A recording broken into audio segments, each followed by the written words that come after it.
Assalamualaikum warahmatullahi wabarakatuh. Salam sejahtera untuk kita semua. Selamat pagi, semoga sehat semua ya. Penjelasan akan sedikit penjelasan tentang pembelajaran jarak jauh menggunakan HP. Namun sebelumnya saya perkenalkan dulu, nama saya Santosa, Kolsen di Organisasi Radio Antar Penduduk Indonesia, Julian Zulu 11 SAA. Yang pertama, kita harus tahu dulu kita akan bekerja sama dengan RAPI. Kita harus tahu dulu RAPI itu apa. RAPI singkatannya adalah Radio Antar Penduduk Indonesia. Jadi organisasi pendidikan yang resmi. Kebetulan ini kita bekerja sama dengan Radio Antar Penduduk Indonesia. Jadi Radio Antar Penduduk Indonesia adalah satu-satunya organisasi yang diakui dan disahkan oleh pemerintah. Kemudian yang kedua, RAPI sebagai wadah resmi bagi pemegang izin komunikasi radio antar penduduk. Jadi orang yang sudah punya izin komunikasi radio antar penduduk itu wajib menjadi anggota RAPI. Yang ketiga, Radio Antar Penduduk Indonesia tidak berpolitik, ya. Jadi kita netral, tidak membawa politik ke dalam organisasi. Jadi bapak-bapak jangan khawatir nanti situasinya seperti ini, persiapan pilkada serentak nanti mau digiring ke sana ke sini, tidak. Jadi kita netral, meskipun di dalam organisasi ada orang yang sukanya A, sukanya B, itu wajar, ya. Tapi secara organisasi Radio Antar Penduduk Indonesia tidak berpolitik. Yang keempat, dibentuk secara mandiri, bersifat sosial, nirlaba dan demokratis. Jadi RAPI itu dulu dibentuk, banyak pengguna itu ditertibkan oleh pemerintah. Istilahnya di sweeping, jadi disita radionya. Karena pemerintah mengkhawatirkan kalau didiamkan saja ini nanti membahayakan keamanan dan keselamatan negara. Kemudian pemerintah juga mendengarkan para penggiat RAPI, waktu itu namanya KRAP, ya, Komunikasi Radio Antar Penduduk. Jadi menerima masukan dan ternyata ditemui fakta bahwa kegiatan KRAP itu adalah positif.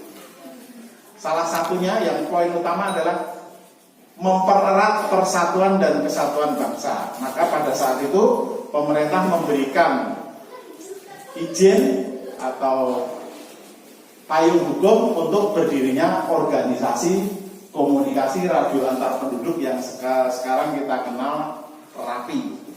Selanjutnya, yang kelima, jadi RAPI itu dibentuk, ya, tadi saya sebutkan berdasarkan kesamaan aspirasi, kehendak, kebutuhan, kepentingan dan kegiatan serta tujuan. Tujuannya apa? Yang pertama, menyalurkan hobi. Jadi pertama-tama orang RAPI itu dia dasarnya adalah hobi. Kemudian disatukan dalam satu organisasi, dia kemudian berorganisasi. Organisasi supaya bermanfaat seperti apa?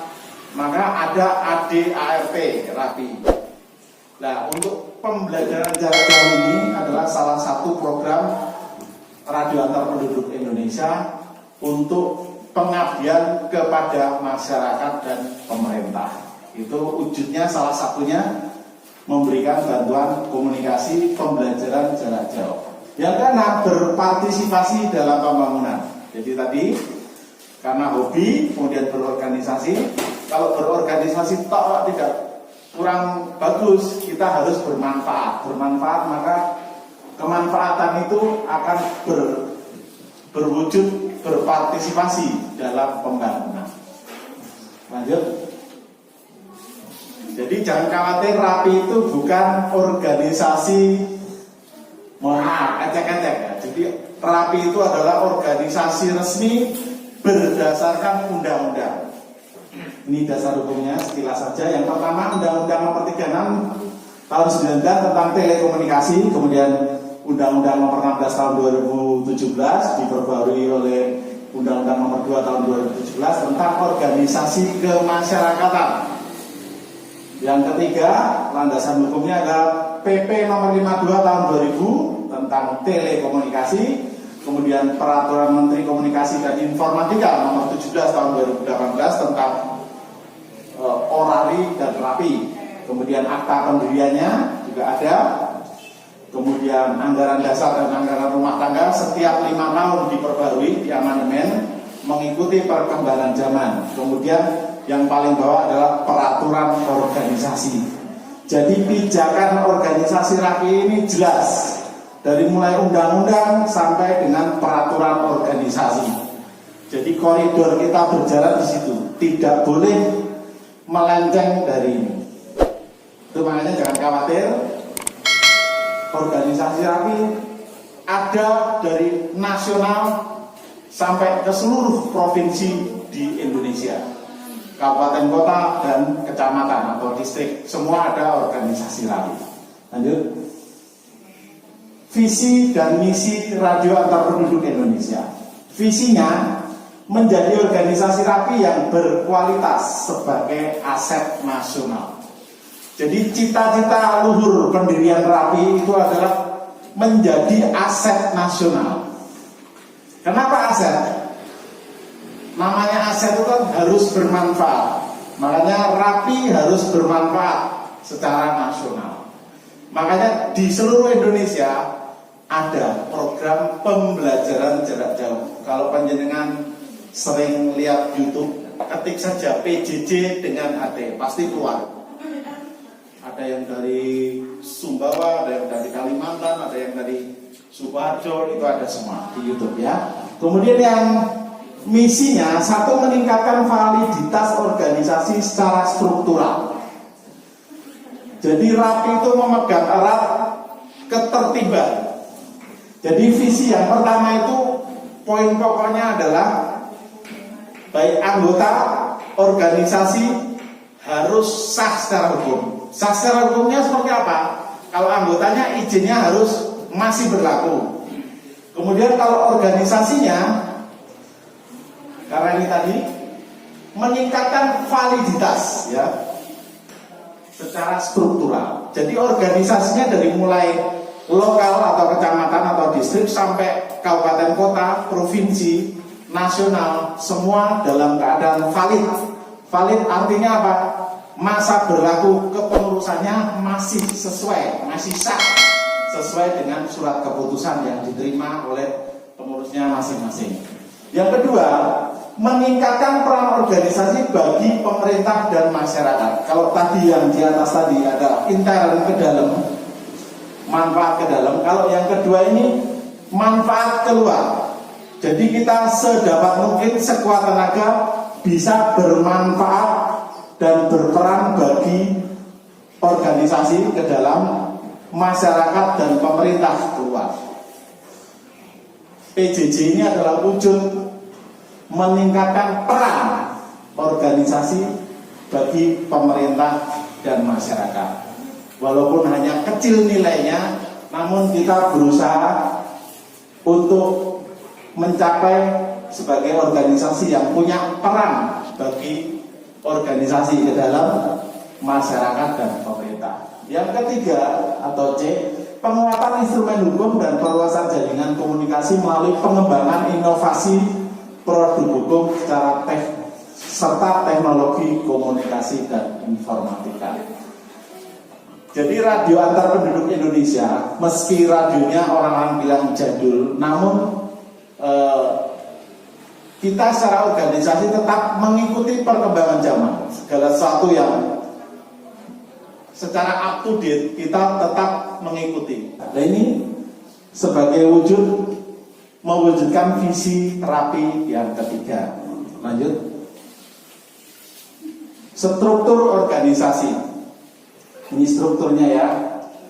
Jadi karena organisasi yang valid tadi, dia punya struktur organisasi dari mulai nasional berkedudukan di Jakarta, dia membawai seluruh wilayah negara kesatuan Republik Indonesia, kemudian RAPI daerah, atau yang berkedudukan di provinsi, dia membawai satu atau lebih provinsi. Karena mungkin ada provinsi yang belum ada kepengurusannya, dia digabung menjadi rapi daerah. Kemudian rapi wilayah, dia membawai satu atau lebih kabupaten atau kota, sama seperti provinsi tadi. Jadi mungkin ada kabupaten atau kota yang belum terbentuk kepengurusan, dia bisa bergabung, namanya rapi wilayah. Kemudian yang terakhir rapi lokal, satu atau lebih kecamatan. Kalau di sini, kalau di Papua namanya distrik. Demikian, lanjut. Kemudian kita masuk inti pada saat ini. Apakah Bankom itu? Bankom adalah singkatan dari Bantuan Komunikasi. Adalah kegiatan yang dilakukan oleh anggota rapi atau organisasi untuk melakukan bantuan di bidang komunikasi dengan menggunakan perangkat komunikasi radio antar penduduk. Jadi Bankom itu adalah kegiatan seorang anggota rapi secara pribadi atau organisasi untuk membantu masyarakat dan pemerintah dengan menggunakan alat komunikasinya. Makanya PJJ ini kita membantu menyediakan HT, kemudian nanti kita bantu untuk penggunanya sampai bisa, dan tidak dipungut biaya. Oke, mohon saya ulangi, jadi tidak dipungut biaya. Jadi nanti kalau ada orang tahu-tahu ada orang rapi minta duit karena ada PJJ ini, jangan dikasih. Jadi ini free, gratis ya. Kemudian bantuan komunikasi dapat dilakukan setiap saat oleh anggota rapi apabila dibutuhkan oleh masyarakat. Jadi Bankom atau bantuan komunikasi itu setiap saat bisa dilakukan, baik oleh organisasi maupun oleh individu anggota organisasi. Personel yang bertugas pada bantuan komunikasi adalah anggota rapi yang secara langsung melakukan kegiatan itu secara pribadi maupun organisasi, sudah saya sebut ya. Kemudian personel yang bertugas pada Bankom harus menggunakan pakaian seragam rapi atau menggunakan atribut rapi yang dilengkapi dengan kartu tanda anggota atau ID card. Jadi semua anggota rapi yang bertugas pasti minimal dia pakai topi rapi atau kaos rapi. Kalau komplit ya pakai PSH seperti ini, masih pakai identitas ya, ID card. Itu standarnya seperti itu.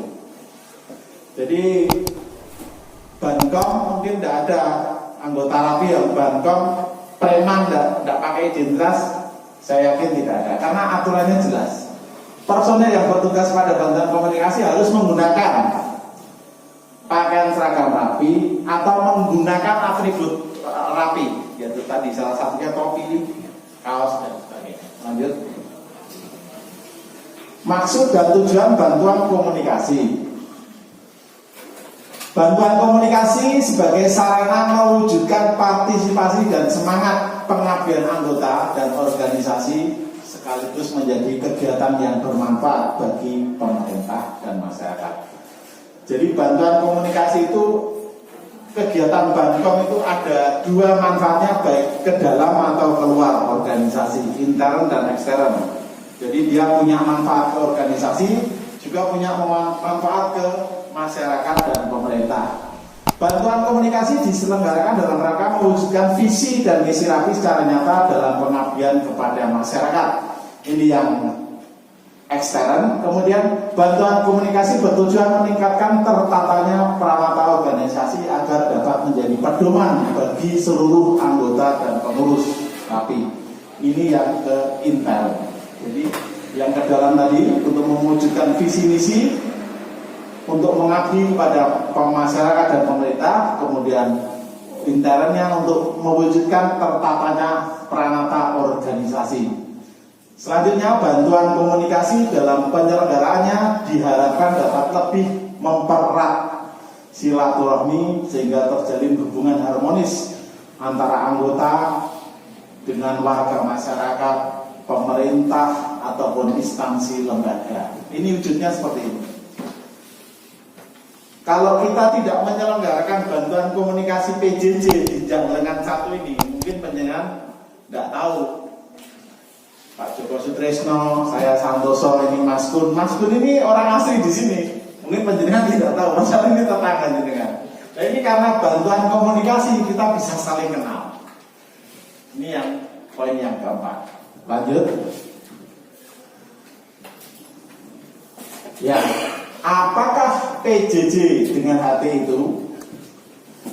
Pembelajaran jarak jauh adalah proses transfer pengetahuan peserta didik yang dipisahkan lokasinya, ya, sehingga membutuhkan bantuan komponen teknologi dengan sarana seperti video, jaringan internet, CD, kaset, dan bentuk teknologi lainnya untuk mencapai tujuan pembelajaran. Jadi pembelajaran jarak jauh itu kita dipisahkan tempat. Jadi pembelajaran jarak jauh itu tidak mungkin kita berhadapan gini, itu namanya pembelajaran tatap muka. Pembelajaran jarak jauh adalah kita di lokasi yang berbeda, namun pada waktu yang sama. Teknologi lainnya itu yang dimaksud adalah radio komunikasi dalam berbagai jenis, yang salah satunya adalah handy transceiver atau walkie-talkie atau HT dengan menggunakan prasarana frekuensi. Jadi PJJ selain bisa menggunakan tadi video, CD, kaset, terus internet, aplikasi meeting dan sebagainya, bisa menggunakan radio komunikasi. Saat ini kita fokus pada radio komunikasi yang berjenis HT. Pembelajaran jarak jauh dan pendidikan jarak jauh adalah istilah yang digunakan dalam pendidikan dan teknologi pembelajaran, dan sekarang lebih dikenal dengan belajar secara online atau dalam jaringan. Jadi belajar online itu tidak hanya pakai Android, pakai frekuensi yang akan kita lakukan, itu juga termasuk belajar online atau dalam jaringan. Kemudian sistem pembelajaran jarak jauh adalah suatu perubahan besar dalam dunia pendidikan. Perkembangan komputer dan media komunikasi telah menghapus batasan ruang dan waktu, sehingga kita dapat memperoleh ilmu pengetahuan dimanapun dan kapanpun. Jadi kita sekarang tidak usah kemana-mana, cukup di rumah saja. Yang penting kalau pakai HT ya ada listriknya, kemudian kalau pakai Android ya ada kuotanya. Itu kita akan tahu segala hal. Jadi dunia ada di genggaman kita. Dengan Android kita bisa tahu dari yang buruk sekali sampai yang baik sekali. Tinggal kita mau melihat dan belajar yang mana. Itulah perkembangan pembelajaran jarak jauh. Jadi pembelajaran jarak jauh tadi salah satunya pakai Android. Kemudian yang akan kita lakukan adalah menggunakan radio komunikasi. Lanjut. Bagaimana cara menggunakan HT? Lanjut.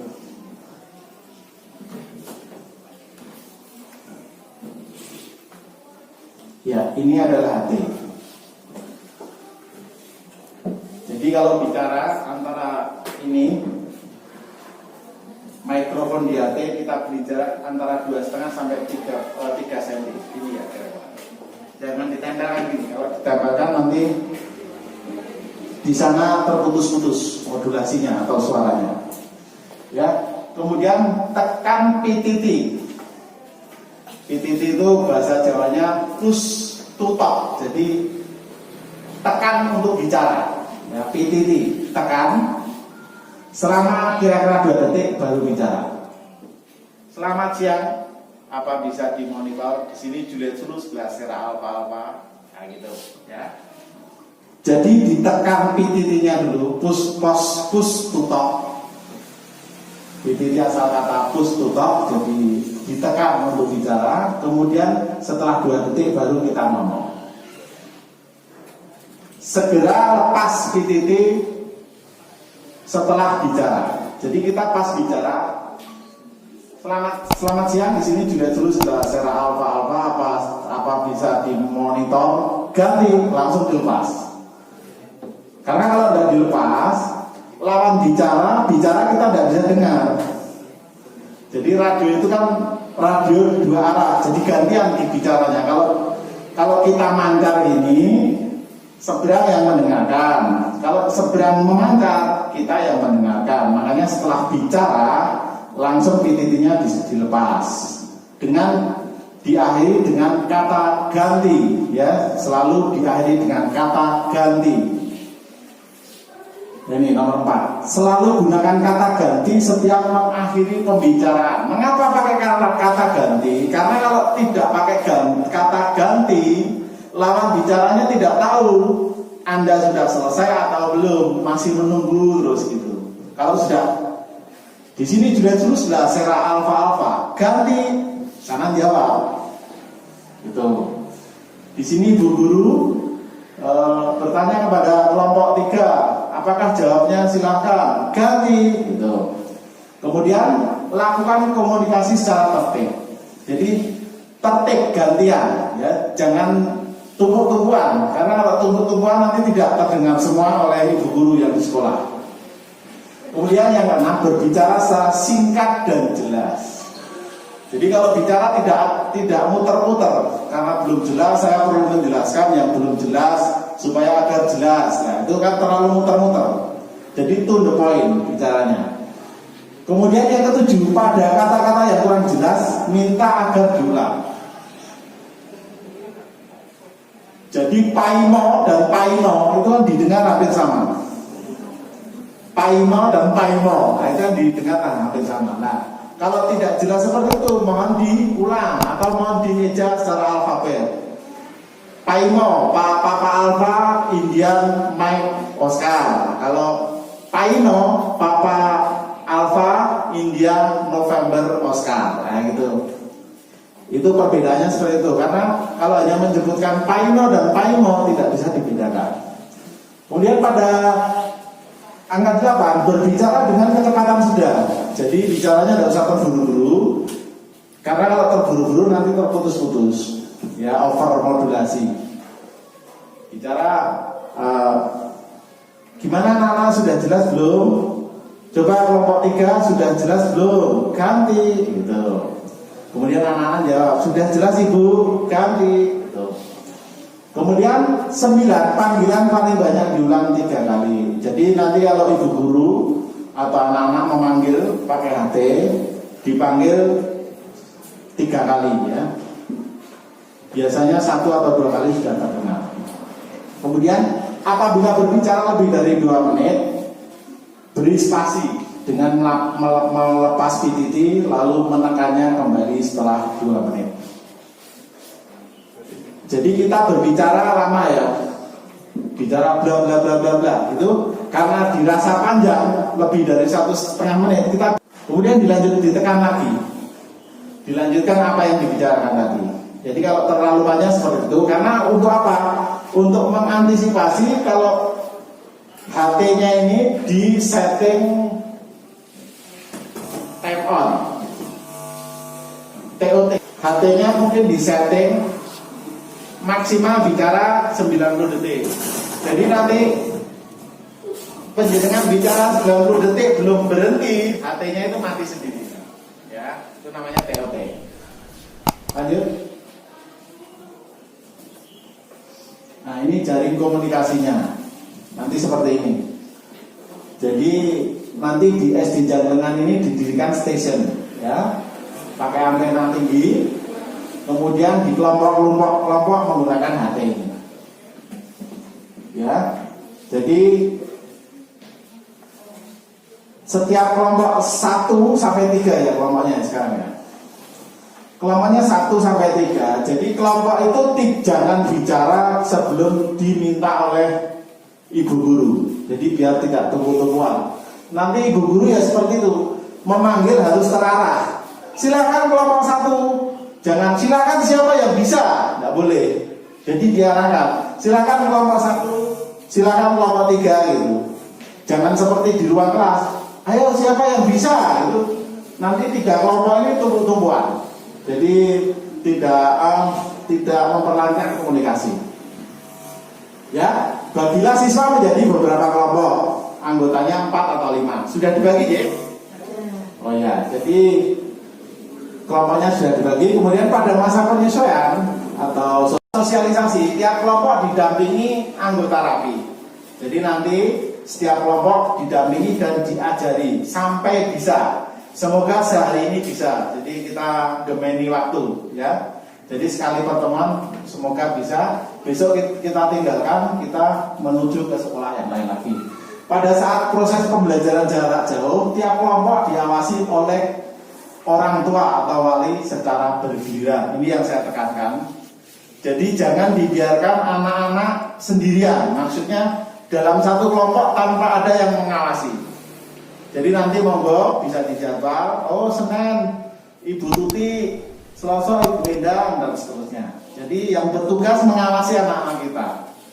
Karena bagaimanapun mereka masih perlu pengawasan dari kita. Kalau enggak nanti pada gojek sendiri-sendiri, ya. Gitu ya. Lanjut. Ya, yang terakhir mari kita selalu saling mengingatkan untuk menerapkan pola hidup sehat, disiplin menjalankan protokol kesehatan, selalu menggunakan masker, hindari kerumunan, selalu jaga jarak, sering-sering mencuci tangan menggunakan sabun air mengalir atau hand sanitizer. Apabila mengalami gangguan pernafasan, segeralah ke rumah sakit terdekat. Tetap semangat, selalu berpikir positif. Semoga pandemi COVID-19 segera berakhir. Saya dari Rapi Sukoharjo, anggota Rapi Sukoharjo, mohon maaf apabila dalam penyampaian terdapat kata-kata yang kurang berkenan. Semoga dapat bermanfaat. Sumbangsih Rapi wilayah 20 Kabupaten Sukoharjo yang tidak seberapa ini dapat membawa manfaat bagi anak-anak kita. Terima kasih. Wassalamualaikum warahmatullahi wabarakatuh.